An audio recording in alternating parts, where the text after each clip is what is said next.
Welcome to the Ultimate Stoneclaw Guide. This is me clearing a tier 94 Nightmare Dungeon and not taking any damage.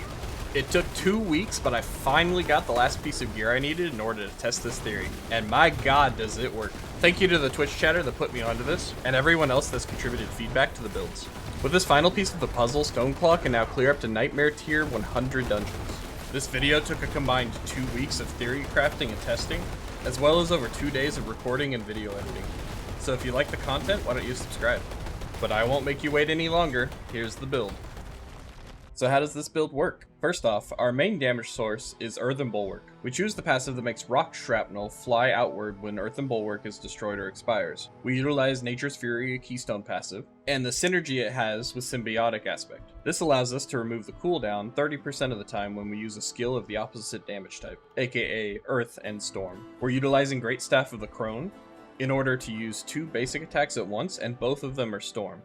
That means both of them can trigger Nature's Fury at the same time. Combine this with a lot of attack speed and you get quick resets, which means more damage from your Bulwark and more barrier too. We use our Poison Creeper in order to enhance our survivability with damage reduction against poisoned enemies. We also gain extra damage from Heightened Malice. We've turned our Trample into an Earth skill using the Trampled Earth aspect. Not only can this put out some decent damage, but it's our main source of Fortify, Mobility, and CC. Our ultimate is Petrify, which allows us to very regularly stun everything in the area. This is great for engaging groups of elite enemies, or anything you're afraid of. Hurricane is mostly used to reduce the damage the enemies put out, but it's also a nice source of damage. As I mentioned before, Claw is our main source of resets, and we'll use this almost constantly. We spam Bulwark off cooldown, and we try and prioritize our positioning to hit the most important enemies in the area. Now you might have noticed that my health is low. The reason for this is because of the injured state. When we're below 35% HP, that means we're injured. While we're injured, we get benefits from damage reduction while injured,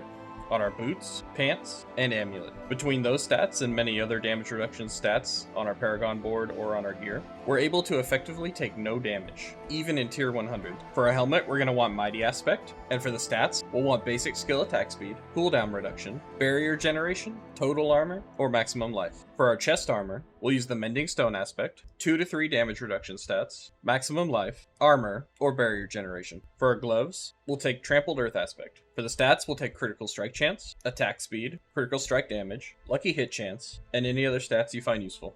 On our pants, we'll be using Disobedience aspect, 2 to 3 damage reduction stats, damage reduction while injured, total armor, or maximum life. On our boots, we'll want to get 3 max evade charges, damage reduction while injured, total armor while werewolf, dodge chance, movement speed, or any stats that are valuable for your Paragon board. For our weapon, we'll be using the Great Staff of the Crone, but feel free to use a one-hander and an offhand until you get this. I put out another video recently that details what you'll want on those if you do that. For our amulet, we'll be using Symbiotic Aspect, and for the stats, we'll want damage reduction while injured, cooldown reduction, other damage reduction stats, armor, or plus ranks to passives or skills that are useful for us. Some of note are defensive skills or Envenom. For our rings, we'll be using Natural Balance Aspect and Rapid Aspect. For our stats, we'll want Critical Strike Chance, Critical Strike Damage, Vulnerable Damage, Barrier Generation, or Maximum Life. If you're running the injured version of this build, you won't need the Maximum Life, so make sure you grab those damage stats. For our Spirit Boons, we'll take Wariness, Scythe Talons, Swooping Attacks, Pack Leader, and Calm Before the Storm. If you don't feel like taking the time to spam out your Fortify with Trample, you can always take Bolster temporarily and build up your Fortify, and then change back to Pack Leader. For our skill tree, we'll be taking Claw and Storm Strike, with Wild Claw and Fierce Storm Strike. We'll be taking Predatory Instinct and Iron Fur. In our defensive tree, we'll be taking Bulwark and Innate Earthen Bulwark. We'll also max out Vigilance. We'll be taking Poison Creeper and Brutal Poison Creeper. Under our Wrath tree, we'll take Hurricane and Savage Hurricane. We'll max out both of these passives and take 1 point in Safeguard. We'll also take Trample and Natural Trample, as well as maxing out Envenom. For our ultimate, we're taking Petrify and Prime Petrify. For the passives, we'll be taking Natural Disaster and Resonance at max. We'll also be taking Heightened Senses to max.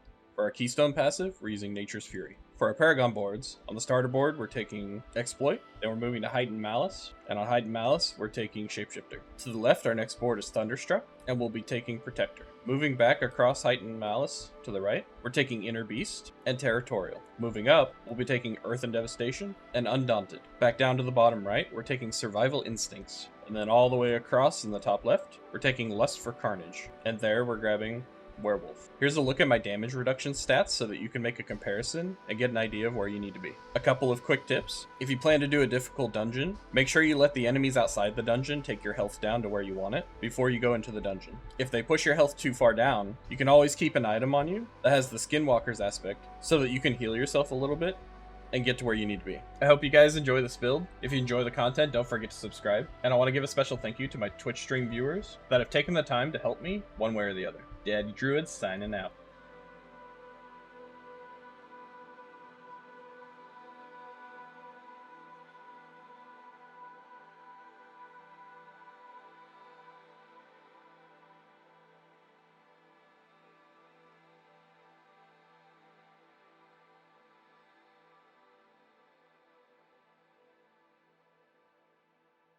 If you're not playing this build with a controller, you're doing it wrong.